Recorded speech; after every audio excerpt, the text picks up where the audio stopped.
Games in this podcast range from E to M.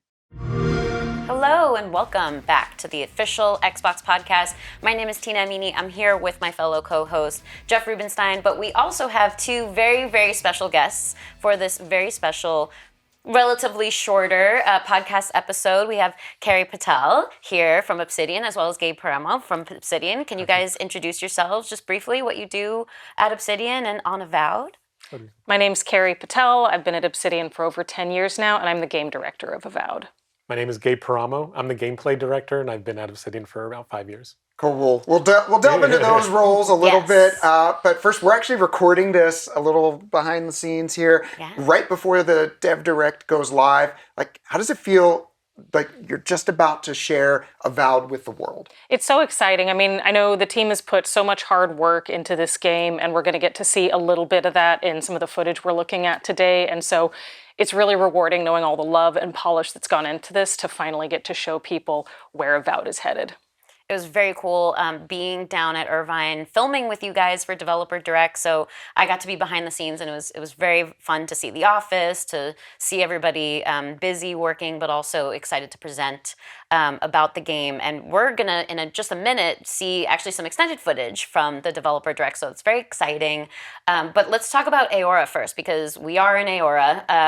That's part of a world that you guys have built previously for the Pillars of Eternity universe. So we know that that's very Obsidian-like, of course, but in Developer Direct, you both talked about Obsidian's pedigree and like what makes Avowed a very Obsidian game. So what, aside from Aora and that context and building off of the Pillars universe, what would you both say makes it an Obsidian game?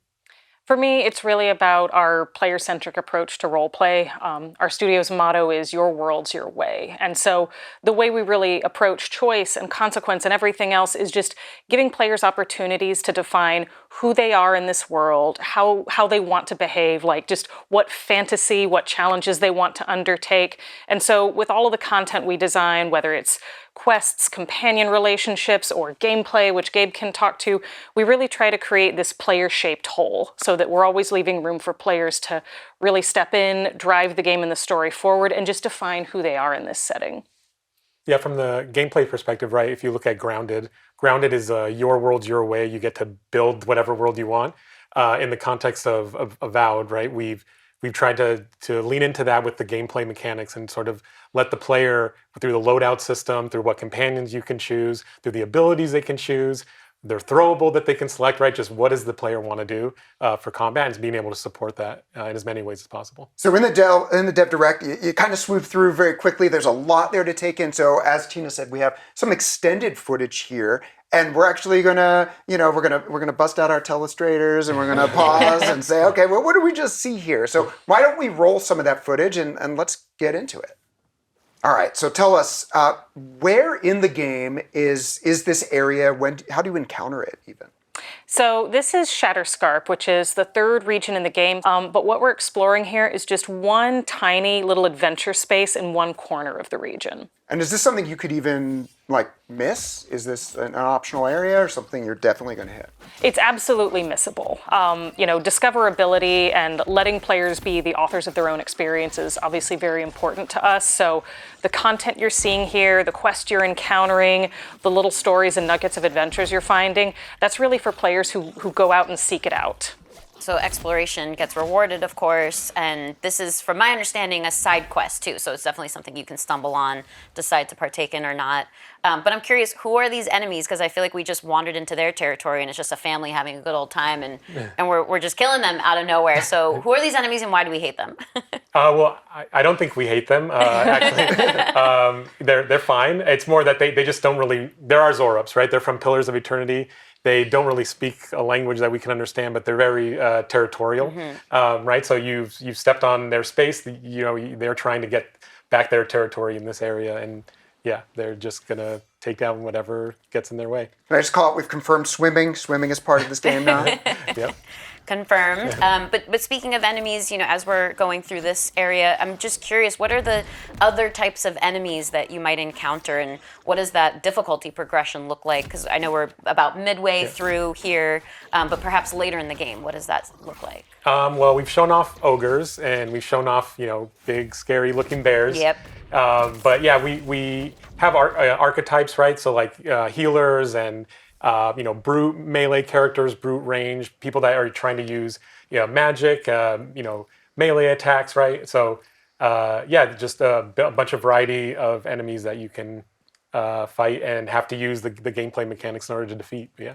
So there was a lot of stuff in the combat that actually I want to go back to. So if we can back that video up and go back to that first encounter. Speaking of gameplay mechanics. Exactly. I have some questions here. Yeah. Okay. So you're armed. I see you immediately you pull out a sword and a shield. It looked like there was a parry move that the player uses here. Like right. Well, it's coming up here in a second. And then also charging the shield. Tell us about this. Yeah, so what you're seeing here is our dual wielding system. Basically, the player has two loadouts, and you can put something in your offhand and a weapon in your primary hand, and we allow the player to mix and match one-handed weapons. And so right there, what you're seeing is your sword and board, right, going into it and trying to close the gap in the distance, and having the ability to parry with your shield. And power attack with your sword. So there was a shielded enemy, and it felt like the sword and board stopped working. But then you also, right there, you pull somebody in, a little, get over here. Talk to us about some of the different skills and abilities. Yeah, so that's one of our ranged units that basically is out in the distance. You're using Into the Fray, which is a mechanic to allow you to pull the enemy closer to you. Again, we have power attack. That's a blocker. That's essentially not your basic melee attacks are just not going to go through it. So you're going to have to use your power attack to be able to break their block. Or you can swap to the wand if there's a shielded enemy, you're not getting through to them. So how often in the game do you find, maybe yourselves through the experience, I'm much more a magic player. I suspect I will be heading down like more of the wanded path, but clearly there's diversity with enemies and diversity in how you need to approach them. So can you talk about like how much you guys maybe in your play experiences have been swapping between them? Like what can we expect as players? We definitely try to have these mechanics that are common amongst most weapons, but at the same time, try to give the space across all the different weapon types. So if you're using the wand, there's a lot of homing going on there. There's a lot of it's magic damage. It's going through their armor and stuff like that. That's why I like it. Yeah, exactly. Versus again using a melee weapon where you're going to have to get closer to them. Yeah. So a little bit personal style, Yes. a little bit like what are the enemies you're actually dealing with in that moment. Yeah. One of the great things about the system that Gabe's team has been building, though, is it's very flexible, and it supports players mixing and matching between weapons, between ability trees. Respeccing is, pretty easy for players who really want to try something different.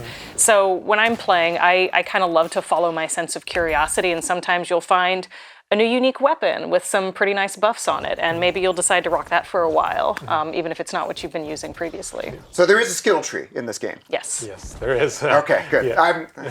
I love a good skill tree, so yes. it's good to confirm that. One of the things we've done in terms of skills in the tree is we've tried to, pillars as classes, right? We wanted to be able to grab as many abilities from the trees as possible and sort of categorize them a little bit differently so that the player doesn't feel like they're locked into a single choice at the start of the game. They can kind of mix and match, between different abilities, so you can get some you have some variety. You can choose to kind of commit to being a fighter, right, per se, but it's not an enforced kind of class setup. And as Carrie said, you can respec if you don't like exactly. the direction Yeah. you went down. Yeah. I love that. But there are definitely some pretty fun and wild combinations, like, you can do your traditional sword and board, or, play more of a magic wielder with a grimoire and a wand. But you can also take a pistol and a shield and just charge around the battlefield and fight characters at medium distance. And you can use some of the different abilities that you're seeing in this playthrough to support that flexibility. And on that note too, dual wielding wands, I probably mentioned this last time we were in an interview together for Showcase Extended, that I was so excited about it. And when I was down at Irvine, the team was very generous to let me play a very early build, and I got to experience the dual wielding wands, and it's so snappy and fun. It's exactly what I was thinking it would be. But I'm curious because we're seeing a little bit of that now, where you have different spellcasting effects on each. So I imagine there's probably some really incredible combos. Have you seen some special combos yourselves, or maybe what testers have managed to pull off? Yeah, definitely.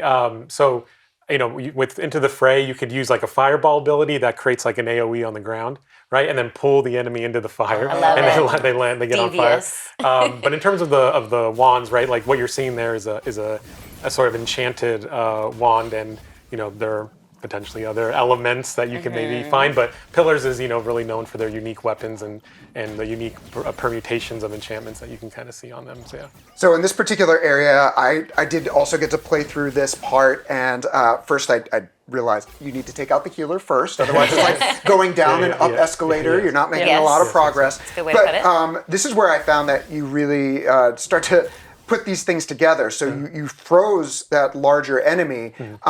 So sort of talk about some of these elements and how you can even use them outside of combat. Yeah, so we have an elemental system where you can light guys on fire, you can freeze them, you can shock them. We have objects in the world that the player can interact with.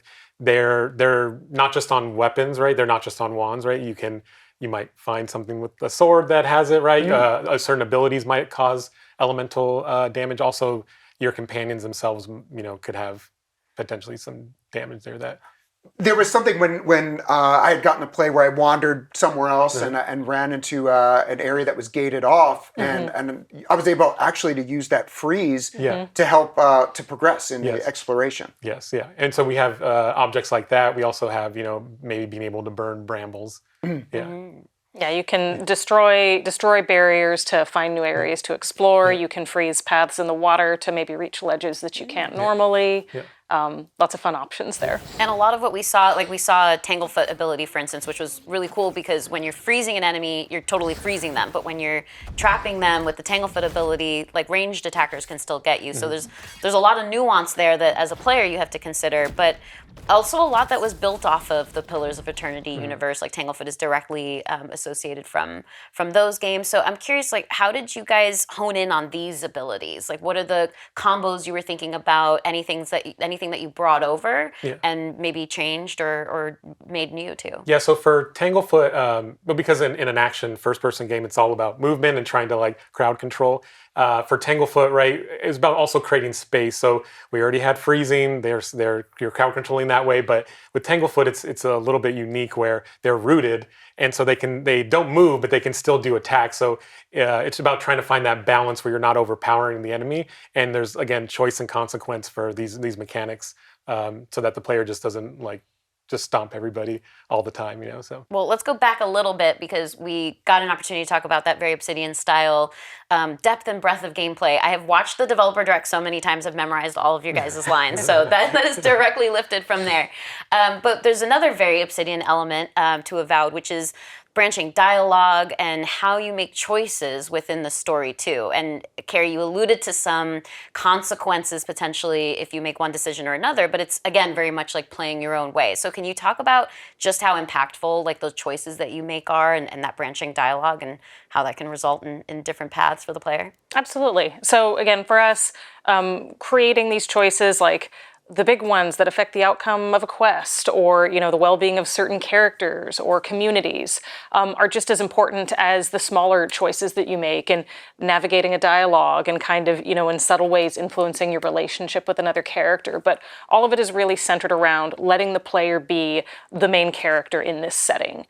And so what we're seeing here is, the players, they've been exploring this grotto. They're finding the bodies of these dead soldiers and kind of picking up pieces of a story along the way. And so here they finally found the survivor and talking through them about what happened and getting a little bit more information. So there is a moment that's going to come up after this where the player can confront the guy who ran away and make a pretty impactful choice with him about how they decide to navigate that conversation. And they can either, it's very obvious that this guy was in over his head, and then they can either sympathize with him and console him a little bit, or challenge him for his cowardice and for the way he abandoned his unit. And the way the player navigates that conversation definitely has big consequences for how that encounter plays out. So you mentioned your player being the main character, but they're not the solo character. We see in this conversation Giada and Kai, I want to say. Can you tell us about the relationship with companions and how they interact both in the story and in gameplay. The story. Sure. So, your companions are your traveling partners in your journey through the Living Lands. They all have deep ties to different regions of the Living Lands, and they all have their own personal reasons for wanting to ally with the player and help them resolve the big conflicts that you're encountering over the course of the game. So they're your allies, in some ways your advisors, your local guides, and they provide a lot of additional commentary and context that reveals something both about their character, but also about the corner of the world that you're exploring. And Kai in particular has a pretty deep history with Shatterscarp that comes out a little bit over the course of this quest as he starts to see how the region and the people have changed in his absence and maybe where he let them down. But obviously they're also your allies in battle, and that's something that Gabe can speak to. Yeah, so for the companions, we wanted to make sure that they had their role in the combat systems, and so again, like I talked about, Kai can help you with the burning brambles, and Giada is healing, right? And so Kai's kind of your tank. He has an ability that's called taunt, or it's not called taunt, but it's a taunt, and a taunt allows you to basically make the enemy take aggression from them and start to focus on Kai, and then Giada can have the ability to heal your party. So yeah, just they have impact in combat as well. Yeah. Should we assume there will be other companions throughout the game as well? Yes, you'll meet a couple more. Kai and Giada are just two of them. Okay. I just know Obsidian known for some pretty great companions. I was going to say the years. same thing. Yeah, exactly. It's certainly an expectation. But you mentioned Shatterscarp. I'm already really sad for Kai, and I already want to console him because I feel like there's some history to uncover there. But what is Shatterscarp? That's obviously where we are in this mission, in this extended footage that we've been seeing from Developer Direct. What is the context to Shatterscarp that we should know?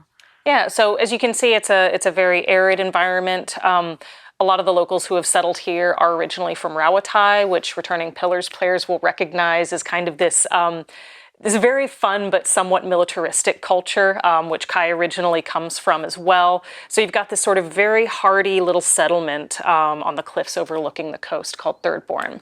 But what the player encounters here is a ramp up in tensions between their people, the Adirian Empire, and the locals, again, here primarily settled around Tyans, as everybody's sort of trying to negotiate some conflicts that are taking place and starting to grow in the Living Lands. You're also seeing the stronger effects of something called the Dream Scourge, which is this spiritual plague that you've been sent here to investigate. And just to add into that mix, we've also got an archmage who has taken up one corner of the map and created her own little frozen labyrinth there. So there are a lot of different characters, a lot of different tensions to navigate, and that the player's going to get to encounter here. Carrie, stop! You're saying too much. So we're noticing just with the player, they're mantling their way through. It's a very vertical area, and there's actually one part of the footage where they look down and there's enemies there, and they choose not to engage. So if you could just talk about like the size of this area and just like how that affords the ability to like choose even just what to engage with and what not Your to. literal path. Yes. Yeah, so it's like it's open zone, right? So comparable to Outer Worlds areas on the larger side, and multiple paths essentially to be able to tackle combat situations Or avoid them. Or I avoid suppose. them. Yeah, exactly. Yeah. But yeah, I mean, this area is entirely discoverable, which means it's also entirely missable. And I really want to give a shout out to Tyler McCombs, who's the area designer who set up the little grotto we're exploring.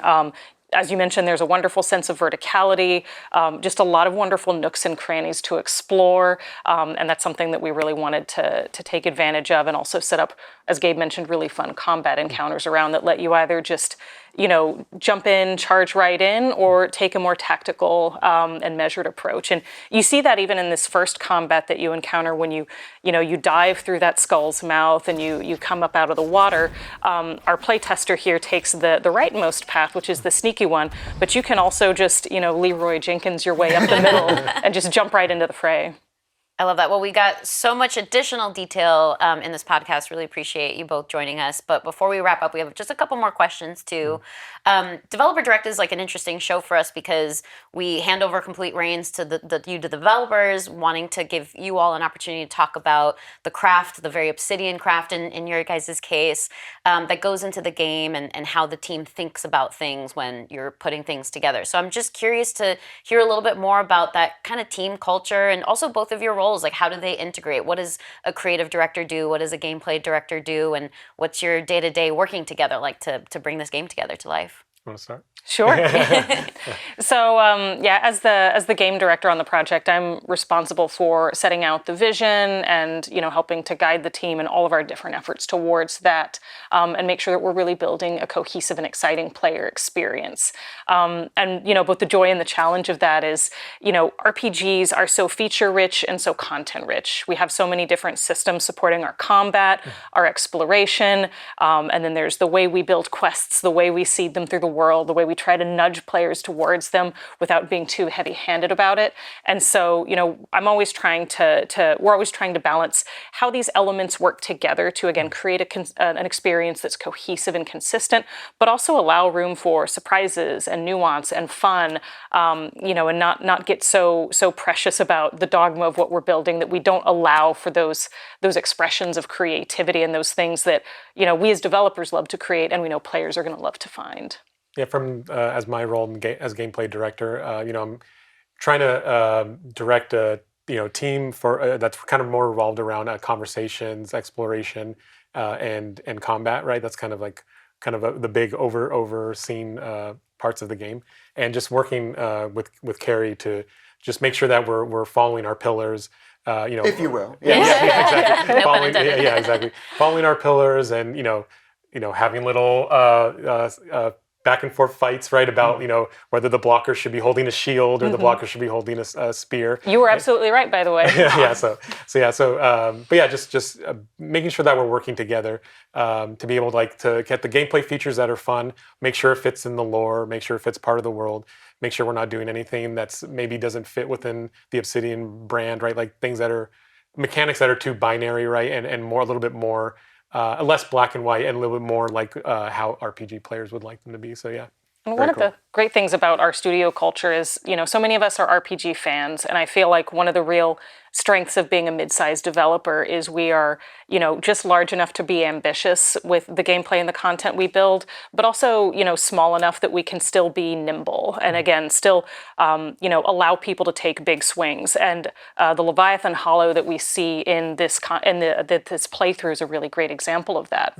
Originally, it was scoped to be much smaller, and again, we found that the area designer Tyler, who was working on that, had a schedule, things were going great, and so his producer and his lead kind of, looked at the schedule and said, yeah, if you want, you've got time to make something more out of this, and we've got an excellent showpiece here that, again, is, a wonderful combination of, strong planning and coordination on the production side, to be sure, but also just some really great initiative, from the team. So it's something I've been wondering since Avowed was first revealed a few years back with that teaser, and that is what can we glean from the title? When I think of Avowed, you can vow revenge, you could be avowed enemies. It feels very personal.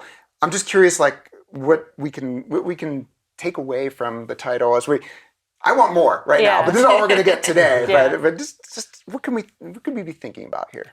So I won't say too much this time, Gabe, but so as the player character, you're the envoy. So you're a representative of the Adirian Empire. You are the personal representative of the Emperor himself, and you're sent here on this mission to investigate the spiritual plague. So on the one hand, you're vowed to the Emperor and the Empire that you serve, but while you're in the Living Lands, you might discover another unique connection to something else that's very close to you. So this game is very much about choosing your loyalties and choosing what matters most to you. And that's all I'll say about this. All right. Well, I know what matters most to me is getting to play this game. We'll talk more about that, but we will hear a little bit more because coming up, I want to say this Sunday, Carrie, you're going to be on Drop Frames with JP and Co and Ezekiel. So make sure you tune into that. Anything else, before we let you go, though, that you want to talk about? I just can't wait for players to jump into the Living Lands for themselves and explore all that it has to offer. Again, one of the big delights of being a developer on a game like this is creating so much for players to find and knowing that not everybody's going to seek it out and not everybody's going to find it, but knowing that the players who do are really going to enjoy the secrets they discover. I know that we've talked about a lot of stuff, but it's still just Just a slice. Yeah, just Yes. yeah. I want it. I know. want it. Yes, absolutely. And we did get an opportunity to dive in a little bit deeper. So thank you both again so much for coming out and being able to talk to us. But yes, it is such a small slice of it. So I'm excited to see more. And we did announce in Developer Direct that the game is coming out in fall 2024. So it won't be too long before we'll all be able to do so. And otherwise, we will see you for a regularly scheduled episode of the podcast with a regular length of a podcast later this week. So you get 2 in 1 week. So please enjoy that. And thank you again, Carrie and Gabe. Thank you for having us. Yeah.